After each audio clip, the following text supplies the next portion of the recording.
Today's show is brought to you by our friends over at 1in100.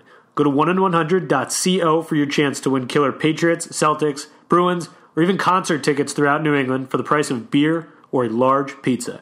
Go to 1in100.co for your chance to win today.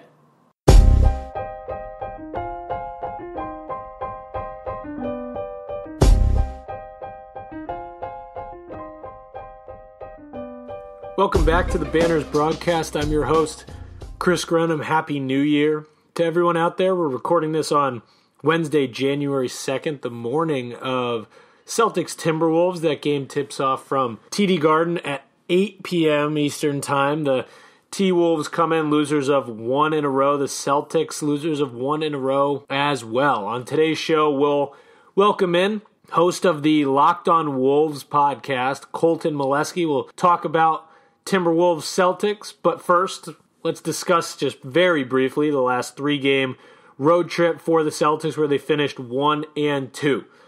There's a lot of panic out there. I don't necessarily want to say panic, but there was some chatter on Twitter basically about how, this team needs a fix now, whether it be trade talk, whether it be lineup changes, whatever it may be. I say you should probably, hit the chill pill just a little bit. Houston, at the moment, one of the hottest teams in the NBA. Okay, there's no shame in losing to them, especially at this point. Also, you lose to an MVP caliber player who's playing MVP caliber ball. What are you going to do? There's only so much you can do against James Harden on a night like that. So I don't understand the panic regarding that loss. Then you go get a gritty win in Memphis against a team that's pretty solid defensively in the Grizzlies. They're not they're no joke. And then you travel to San Antonio and you give up a gigantic third quarter. I mean, there's really not much you could say, but there was a positive. Jaylen Brown, he's alive. A lot of people have been waiting for a game like that from him. Season high 30 points off the bench. Marcus Morris finished with 18. Jason Tatum with a double-double. He had 12 and 11.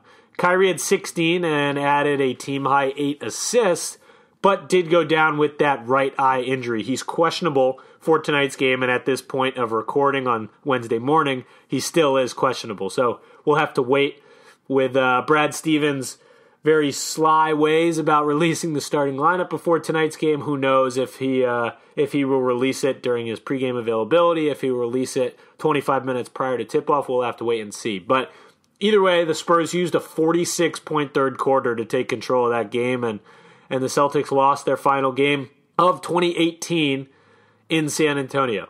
But you look at the positives, Jaylen Brown with 30 points. If he can continue to get going and be more aggressive, that's what they're going to look for him off the bench going forward. So not all bad. It's not the end of the world going 1-2 on that road trip. However, the Celtics are looking to regain their footing on this little homestand. They have Minnesota tonight at home, Dallas on Friday night at home, then Brooklyn on Monday night at home, Indiana on Wednesday night at home. So there's a little 4-game homestand, before heading back on the road for a 3-game road trip. Now, after that 3-game road trip, there is only one lone road game for the rest of the month of January. So the Celtics do need to take advantage of these home games throughout the month of January. This is a nice stretch here where they can take their time, sleep in their own beds, maybe have a couple practices here and there. They'll be in the friendly confines of TD Garden for much of this month. So we'll see how they handle that going forward, but let's talk about Friday night's Mavericks game. Of course, we'll talk Timberwolves with Colton in just a little bit, but because we won't be podcasting before Friday night's Mavericks game, let's just briefly hit on that one. The Celtics lost on November 24th in Dallas. That was when they dropped to 10-10. So that was the low point really before that 8-game winning streak. That's where Jaylen Brown went down with that nasty back injury as he fell on his tailbone. That's also where he kind of went at it with Luka Doncic. So it did get a little chippy there. So this was also in the stretch where the Celtics were being beat again and again and again by guards, whether it be starter or reserve guards. J.J. Barea recorded 20 points. Harrison Barnes, who's not necessarily a fixture in a backcourt, but he had 20 points of his own. They struggled with DeAndre Jordan. He had double-double, 14 and 13. And this is really where it all kind of started to come to a head. This is, as reported last week, this is kind of where Kyrie Irving called out Brad Stevens and some of his teammates on the bench, and the intensity and the tension kind of got to a breaking point. And of course, the Marcuses were added into the starting lineup after this, and the 8-game winning streak would take off. Of course, it hasn't been all smooth sailing from that point, but this was a bit of a turning point at this point for the Celtics as they fell to 10-10. DeAndre Jordan is going to be an issue for the Celtics in this game. Of course, Aaron Baines will remain sidelined with his hand injury, and they've struggled on the glass without him. And if anyone's going to give you trouble on the glass when you're missing a big man, it's DeAndre Jordan. So that's something to look at going forward. Luka Doncic, of course, was seen posting up Kyrie Irving at times in that initial matchup. Of course, he's a pretty versatile young guard. If you've watched him play at all, you know what he's capable of. So their backcourt and DeAndre Jordan could potentially cause some issues, but we will see if Kyrie Irving is back and healthy in time for Friday's game. But before Friday's game, the Celtics have the Minnesota Timberwolves at 8 o'clock on Wednesday night at TD Garden.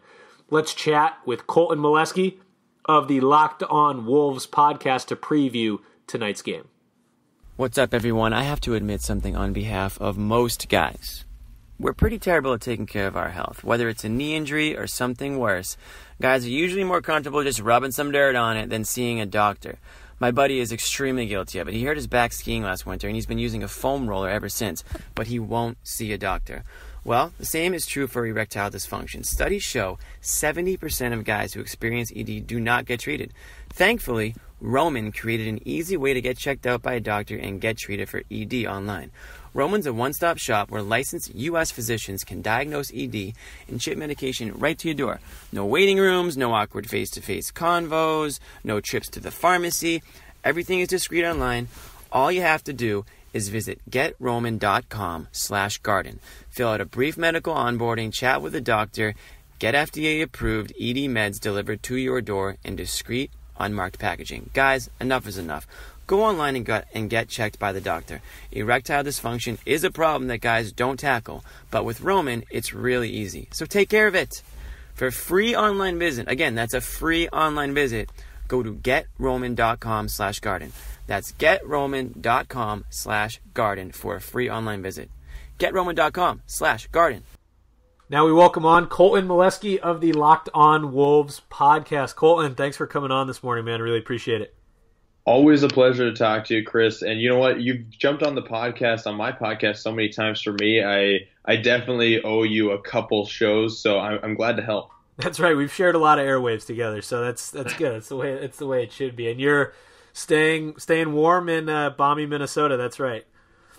It is a glorious 14 degrees, and it's above zero, so I can't even complain right now. I mean, it's January.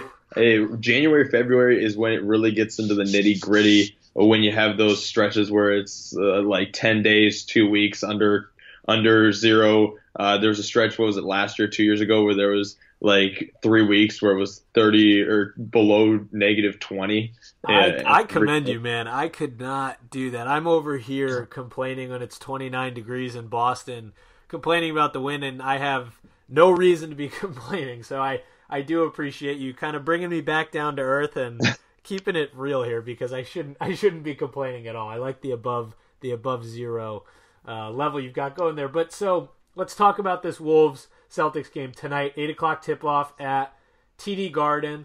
I came across a stat on the Celtics game notes this morning, which I thought was pretty surprising. Granted, they don't play a whole lot, but the Timberwolves they've lost their last 12 trips to TD Garden entering tonight's game, and the Celtics are 19-4 over their last 23 meetings between the two teams. So, of course, that doesn't really mean much, but it's just an interesting stat that I came across. But the Wolves are dealing with some injuries at the moment right now. Derrick Rose with a right ankle injury, Jeff Teague with a left ankle injury, Robert Covington has some ankle soreness. Is someone poisoning the ankles in Minnesota? What's happening there? What's going on? I don't know if there's like some some miscreant out in Minneapolis just taking swings with a baseball bat at random ankles, and he just happened to tie the entire Timberwolves squad, or what's going on. But it looks like Derrick Rose is the one who won't play today. Teague is pretty up in the air. I'm about 60% sure Covington, and these are all reports as of this morning. Yep. I was doing a show with my co-host Trey Flynn earlier this morning. We were looking at injury reports. It looks like Covington should play. Teague might play. I really doubt Rose will play. I'm almost 100% sure he's out for tonight. Right. So Derrick Rose has missed, the last 2 games with his right ankle sprain. He suffered that against Atlanta last week. And then Jeff Teague has missed the last 8 games. But like you said, it's likely that Covington will play. He just left in the fourth quarter against New Orleans on Monday and did not return. So he's listed as questionable, but have a feeling you're right. So where do the Timberwolves turn with these ankle injuries? Do they look at a guy like Tyus Jones? Of course, he's listed as a probable starter in place of those guards. How have they been filling in for guys like Rose and Teague, and do you like what Jones is bringing to the table? Well, the problem I've had with Jones all year long here in the 2018-19 campaign has been his lack of ability to score for himself, his kind of the edge that you see from starting point guards where they can take the ball and really own a possession and find a score for themselves. He's always been really good at playmaking for his teammates. He's always been really good at being careful with the basketball, not making those crucial turnovers, not having the kind of back-breaking, silly passes. But as far as just creating for himself and getting to the rim and scoring or getting to the free throw line, he really hasn't taken advantage of a bunch of opportunities, and he's gotten a better minutes load than he has his entire career this season.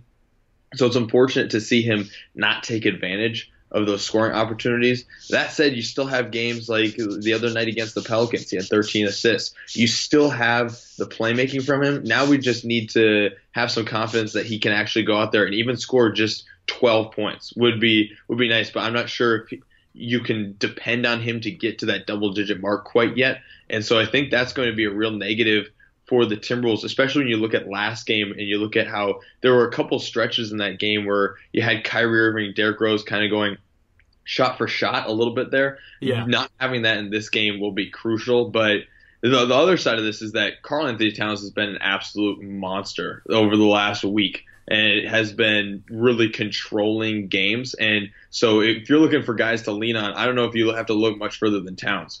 Yeah, I mean, Carl, let's jump to Towns. In the last 4 games, he's averaging 28.3 points, 18.5 rebounds, 5.5 assists, and 3.5 blocks. I mean, I think that sounds pretty reliable to me. This is according to the Elias Sports Bureau, he is the second player to record consecutive games of more than 25 points, 15 rebounds, 5 assists, and 5 blocks since Kareem Abdul-Jabbar did it 4 times in the 1973-74 season. So, I mean, yeah, he sounds like a pretty good guy to rely on. What's been the difference across this last 5-game stretch or so? Because he's always been there and he's always been an effective producer for them, but it seems like as of late he's kind of taken it to the next level.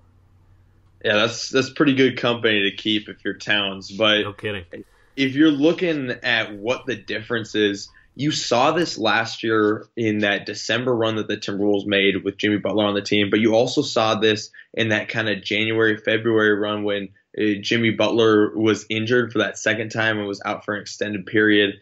And you saw this later, it was after the All-Star break, but you saw that late run in the season where for like 2 weeks Towns was unstoppable. And while you know he's going to be able to do some things offensively and score, and you know he's going to be able to grab boards, there's this other side of himself that he accesses, this like blue chip superstar side of himself where he's just a monster defensively. He plays uber aggressive on the boards. I think one of the key stats, if you're looking really deep over this, like the last 4 games especially, 6 offensive rebounds for him per game, just really being aggressive, giving his team extra opportunities. And you talked about the blocks. He has been somebody who's going to get up in the face of opponents. He's going to own opposing front courts. That's been the difference, is that defensively he is making his presence felt. Yeah, and you mentioned offensive rebounds, which is going to, bring some nightmares into Celtics fans' brains. I think since Aaron Baines went down a couple weeks ago against the Phoenix Suns with his right hand injury, they've really struggled on the glass. Granted, when he went down, Al Horford was also sidelined, so they were really thin in the front court. But without Aaron Baines, they lack that big interior presence to grab boards. Of course, Al Horford is great, but he does float along the perimeter a decent amount, and so does Daniel Tice. They're not as effective on the glass as Aaron Baines. Since Baines has been out, the Celtics' rebounding numbers have plummeted, and especially on the offensive glass. They don't really have an enforcer on the glass. You know, you watch guys like DeAndre Ayton and just any sort of big man come in and kind of have their way with the team on the boards. Karl-Anthony Towns isn't going to have any issue with that tonight. I mean, they'll struggle with him plenty. But I think those second chance points that you talked about with him on the offensive glass is going to be the major problem for the Celtics. Who's the secondary guy for them so Teague and Rose being out? Of course, the Timberwolves added, Robert Covington and Dario Saric, but who do they turn to without that main guard play? Because you said Tyus Jones isn't really reliable to get you, 12 to 15 points a night.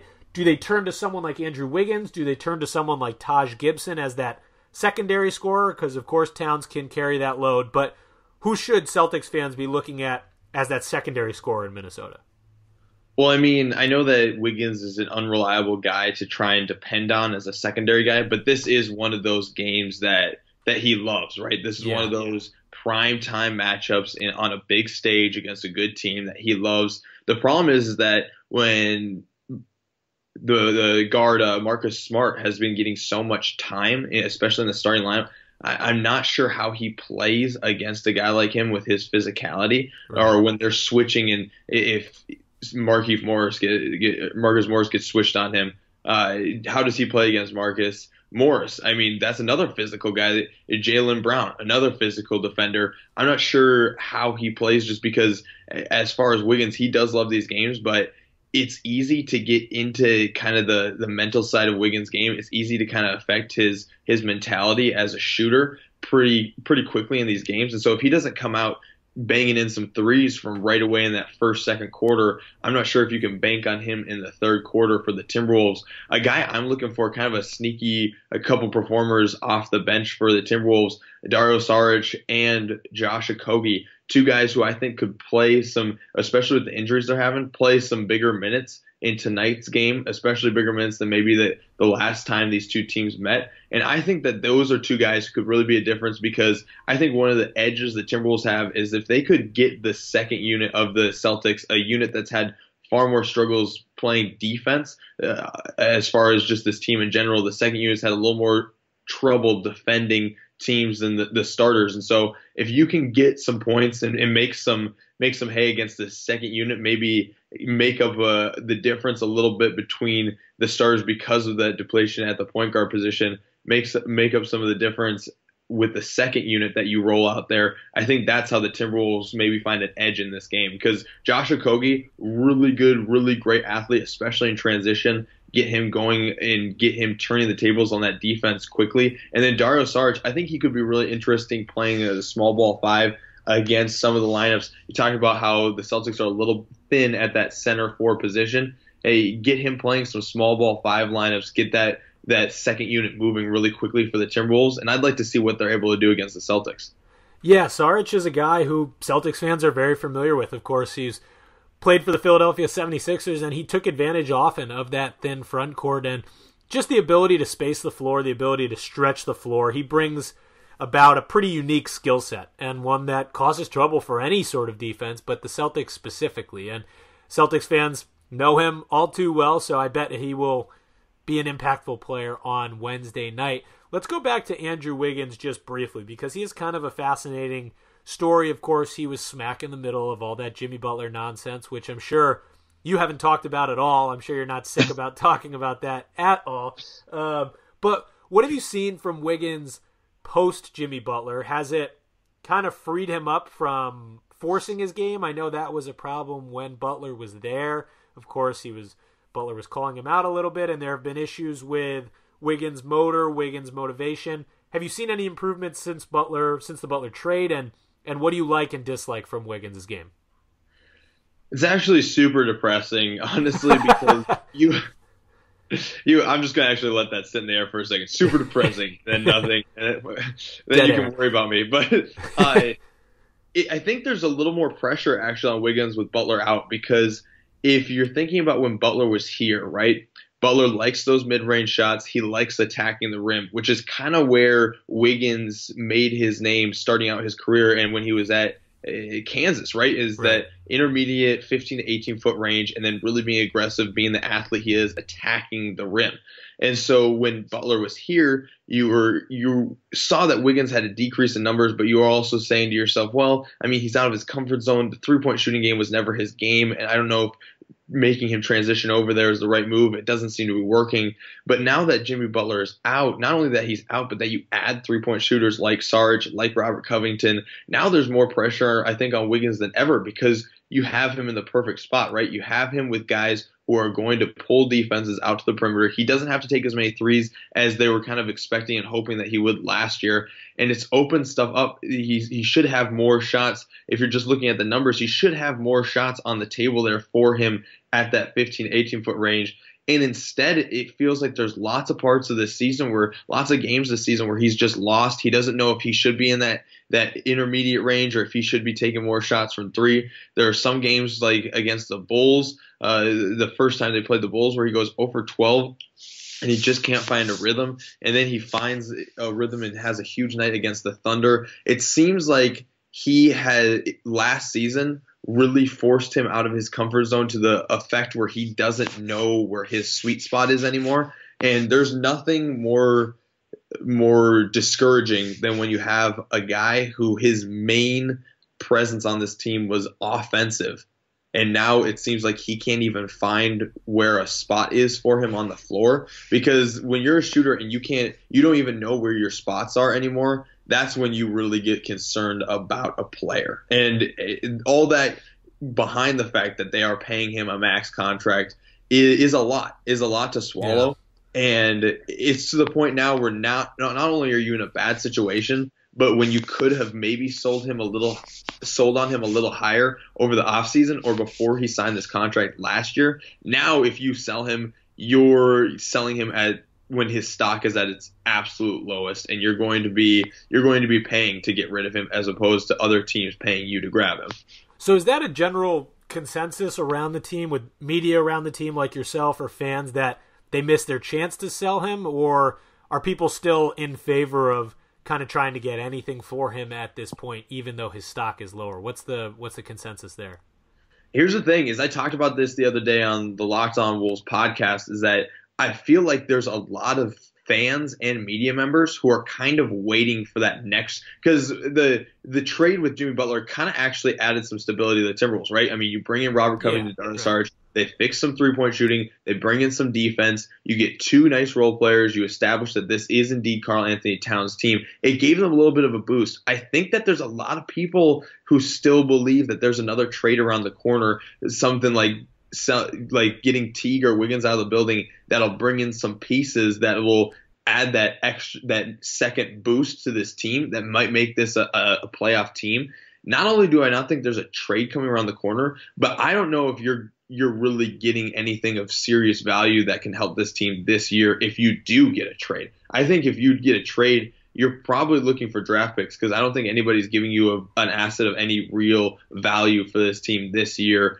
for any of those guys, because Teague has had some pretty massive injury problems this year that would make him pretty low value for any team if you're trying to trade him. So while I think that you probably just have to ride with this roster, there's still a lot of people that think that there's a trade around the corner that's gonna help stabilize this team into like a 7th seed. Man, depressing is the right word. When I for a second I thought you might have been overreacting, but man, that Wiggins situation is tough because he is so talented. He's that raw talent when he came into the league, but it is a tough situation. We'll see how he deals with, like you said earlier, a strong perimeter defensive presence like a Marcus Morris, maybe even a Marcus Smart. I'm sure the Celtics will cycle through defenders in that regard. Give me a prediction for tonight's game. Do you see Taj Gibson and Karl-Anthony Towns combining for 400 rebounds against the Celtics and winning this one? What do you see happening tonight at TD Garden? I think that Towns has another like 30 and 16 night, I actually think he has a really big defensive night. I know that everybody's going to pay attention to the offensive numbers, and I honestly think that he could probably fall backwards into 30 points. Not to try and say anything against the front court of the Celtics, but he is just locked into a different zone right now. I mean, there's deep and really good front courts in the NBA that can't do anything about Karl-Anthony Towns. Then you look at the Celtics; they're thin and they're injury ridden at the moment. Like he's going to take full advantage of that.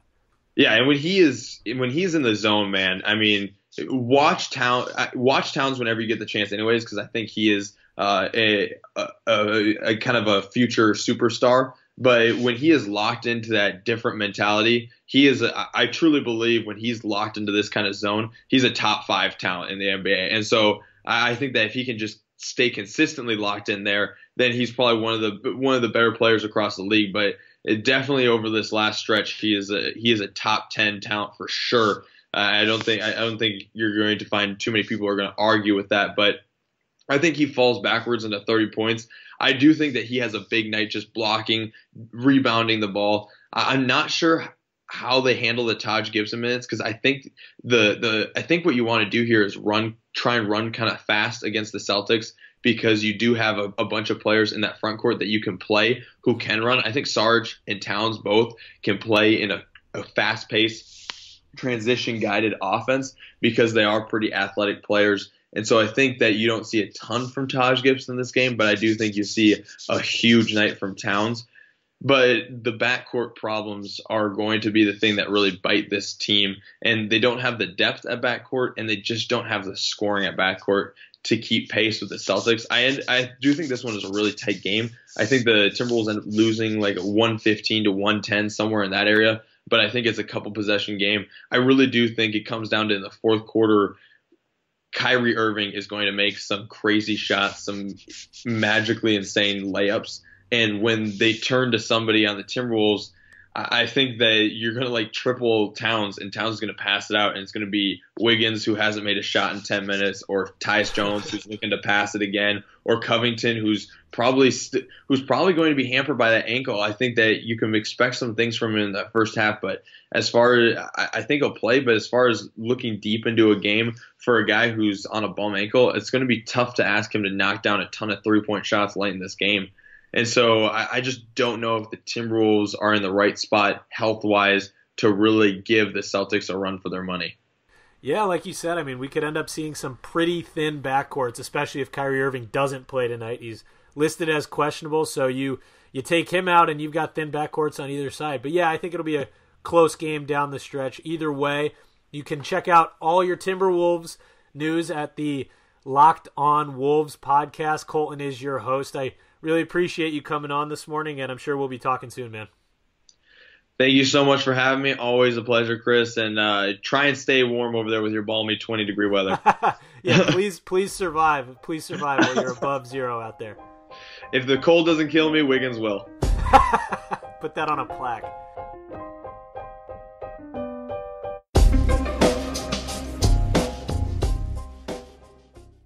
Hey sports fans, I'm Coach Nick of the B-Ball Breakdown podcast on the CLNS Media Network. I break down the NBA from a coach's perspective and have some of the best basketball minds join me weekly to discuss the latest NBA news and what's truly going on the court.